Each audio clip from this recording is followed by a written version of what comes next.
Hi everyone, I am Monique, the Moon Mama. I wanted to come in here and say hello. I know we're all moving through some really, um, some really fascinating things. Hi, Jasari. Hi, Joe. Joe, thank you for that comment that you made. That was helpful for me. I appreciate it. Hi, Tamika.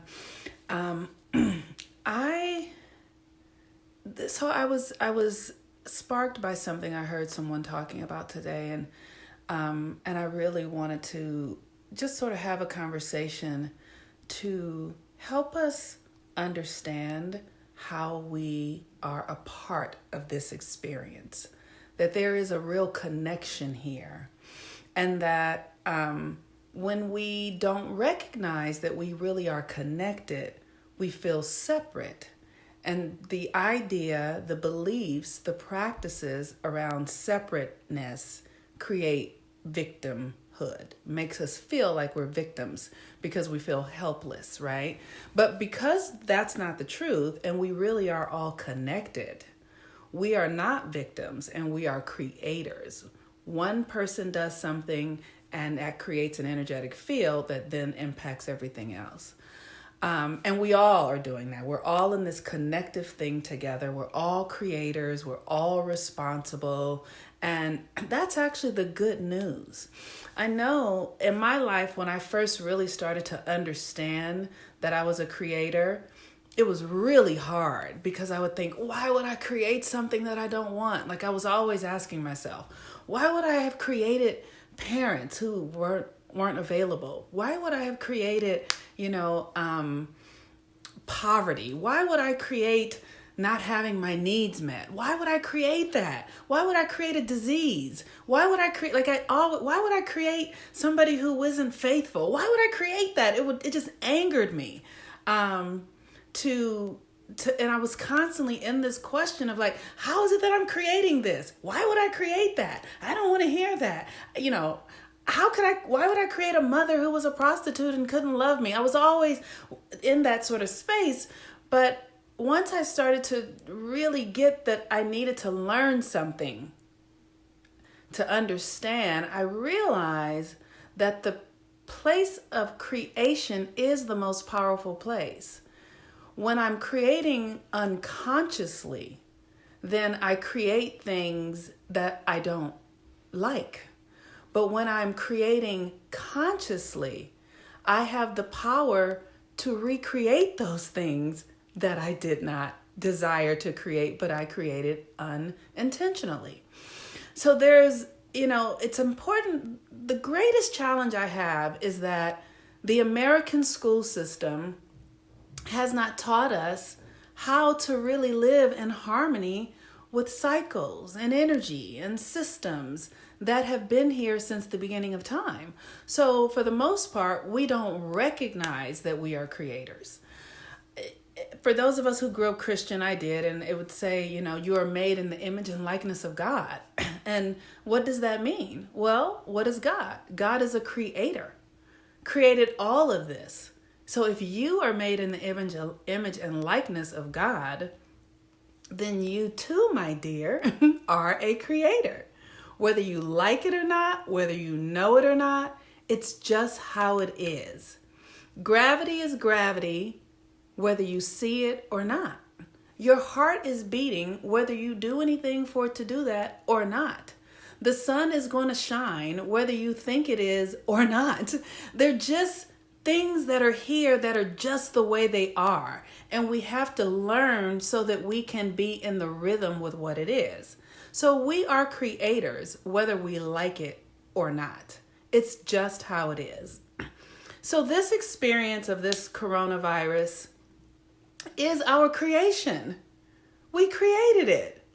And you would ask yourself, why would we create this? Why would we create something so challenging, something that is so much greater than us? Well, everyone gets to ask themselves that. How did I participate in this creation? And then why would I create it? And what I have learned in my life is the things that have really knocked me over in my life, the things that made me feel like, oh my God, I don't know if I can make it. I don't think I can do it. Why me? Those things are the most insurmountable things. And the reason that I created those things was so that I can grow in power to meet them. So that I could become what was needed for me to be in order to find the solution.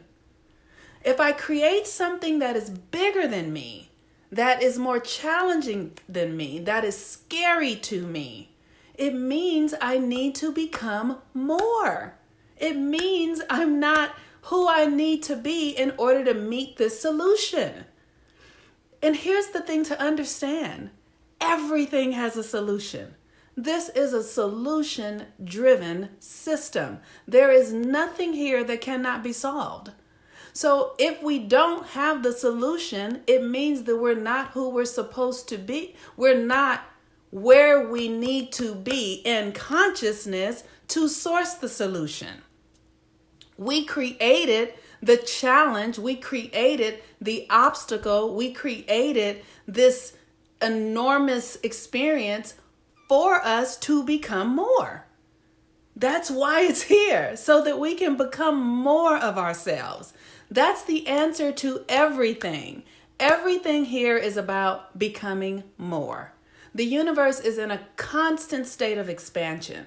It's in a constant state of change. It never stops. The sun never stops moving. The earth never stops rotating. It's never in the same place that it was an instant ago.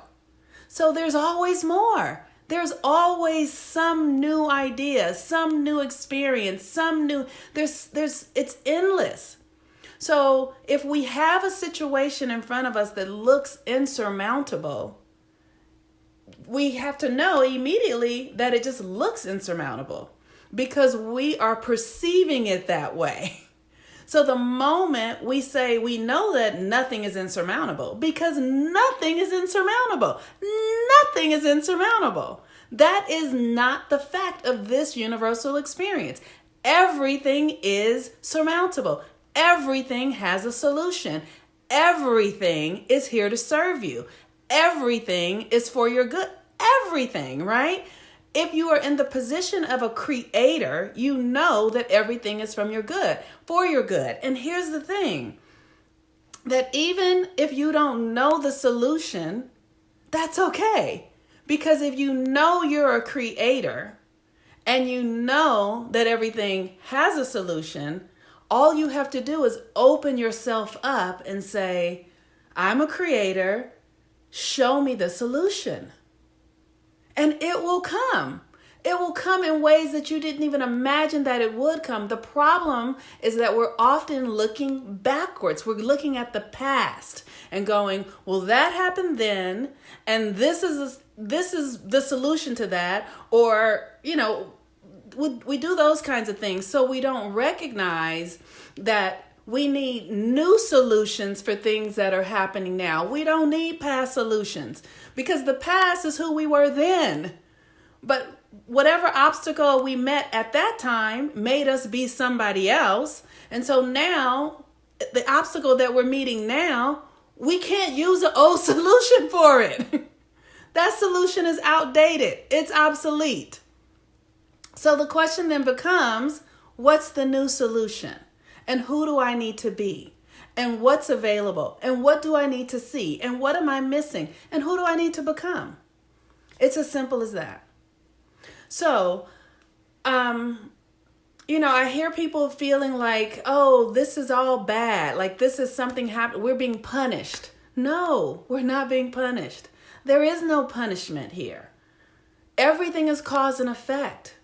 Everything is cause and effect, and everything is here to help you expand. So yes, sometimes expansions feel like punishment. I know it, right? Like the discipline it requires, the stretching that's required, the new perspectives, the digging, the sweating, the suffering, the grinding that's required. Yes, that feels like punishment, but it's not. It's actually a gift for you to discover who you are. Look at how magnificent you are. Look at how you can rise to the occasion. Look at the kindness that you can discover. Look at the miracles that you can create. Look at the possibilities that are before you. Yes, it's not easy. It's not comfortable, but it's totally not a punishment. Not at all. One of the things that often challenges me in being in the West here is that we have such a wrong concept, a wrong understanding of the physical body. And, and when I say wrong, let me just say this. We have been in dense energy for 1,000 years or so. We are at the effect of the energy. If the energy is dense, yes, there are things we can do to lighten the energy up, and older cultures understand that and they do it. So you see cultures who have been monks for thousands of years, right? They understand that they need to stay in meditation. They need to stay prayed up. You go to, here in Los Angeles, if I go to get my nails done with like people from Thailand and Vietnamese who do nails, they have rituals, altars set up in these spaces because they understand that they are at the effect of the energy. And they ritualize everything. These older cultures do that. But in the States, the only thing we ritualize is the fucking dollar bill. And all we care about is money. And money is a 3D reality experience. It's really not built on anything real.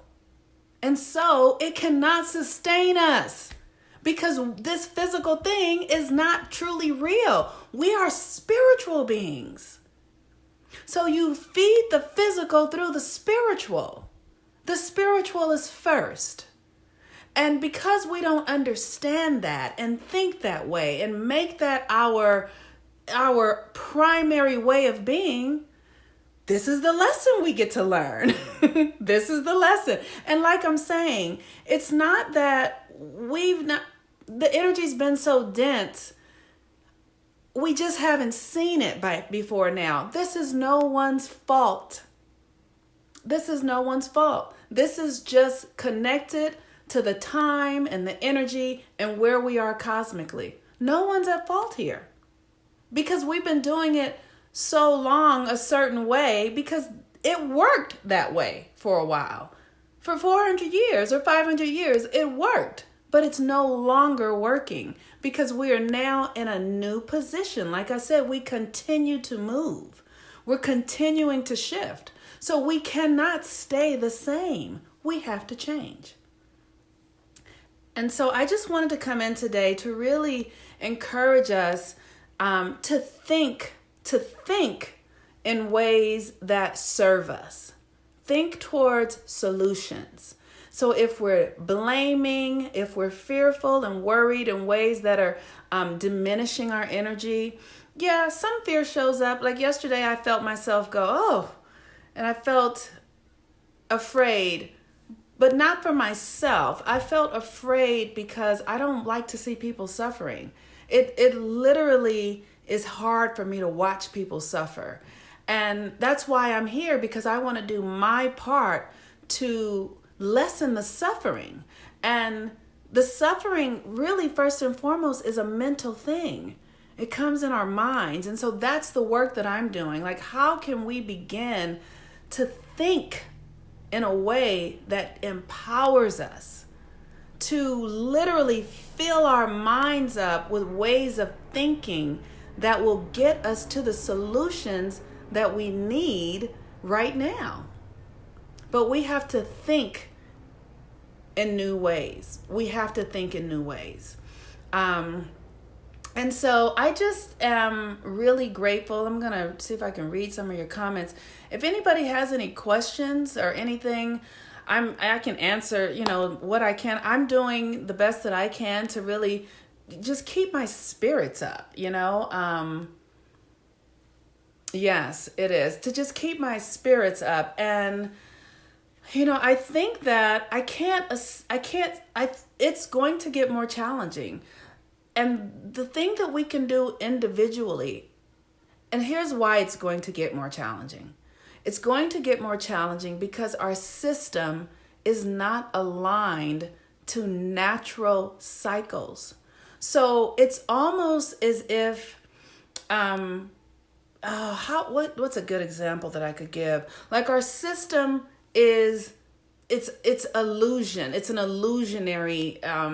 It's just not real. It's just not stable. We cannot sustain it. It doesn't work. Like it's top heavy or bottom heavy.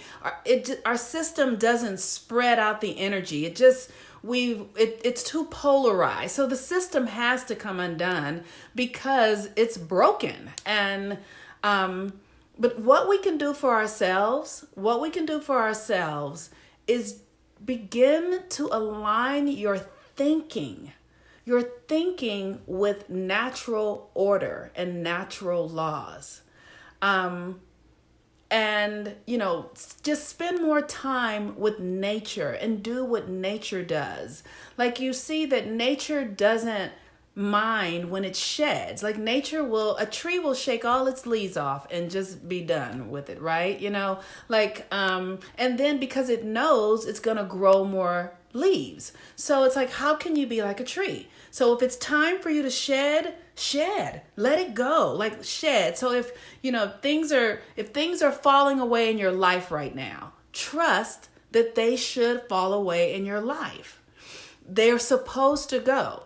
If you are watching yourself move into worry and fear and doubt, and if you start to manipulate and try to, I need to do this to do that, I need to try and like be willing to let things go. Be willing to go, well, if this job is going to go away, what else is going to come in its place? Because here's the thing, there is a solution. There is a solution. If your children can't go to school, whatever, you have to ask, then what's the next thing? Because there is a solution. You have to live in the solution. If things go away, what is the solution? Because the universe is immediately coming to fill a void all of the time. That is the way of the universe. It takes something away and it gives something else back. So if you understand how the universe works, you know that you don't have to worry. It's the worrying that creates the experience that you don't desire. And that is a great lesson to learn. It's the fear that is unreasonable, that will trap you and put you in hell. And so these are the things you have to do. You have to talk to it. You have to go, oh, hi, Mr. Worry, like a 3-year-old. Hi, Mr. Worry, what can I do for you today? And you listen to yourself, and you'll listen to and see what you're worried about. Relate to your worry. And in the relating of it, you create a space where there's the part of you that's listening, the witness, and then there's the worry, and the worry can talk. Let it talk. You can do the same thing with your fear. Hello, Mrs. Fear. How are you today? What you back for? What you want? And you let your fear talk. I don't know what I'm going to do about money, and I can't do this, and what are we going to do, and I'm so scared, and blah, blah, blah, blah, blah. I understand. I understand that you're scared. And here's what's true. We're standing here, and we're fine. We're breathing. And right now, in this moment, we have everything we need.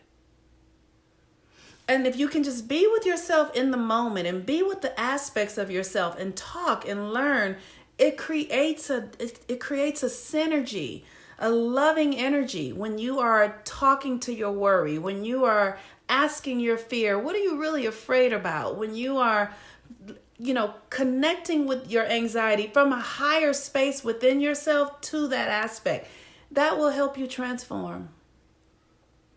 So I just want to, I'm going to come in when I can and just to be a space of encouragement, but it's very significant that we learn how to think different, train ourselves to think different, train yourself to shift your perception, train yourself not to be afraid of death, this experience called death. I mean, it is an interesting thing because I've been in spaces where people are really saying that all of these are codes and that you can remove the death code and you can transition out of this body when you want to. I remember once I knew somebody who made a decision that they were ready to go.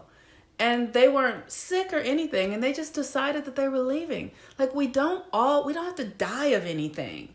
This is a relationship that we're having with the universe. This body, this soul is a relationship to the greater collective.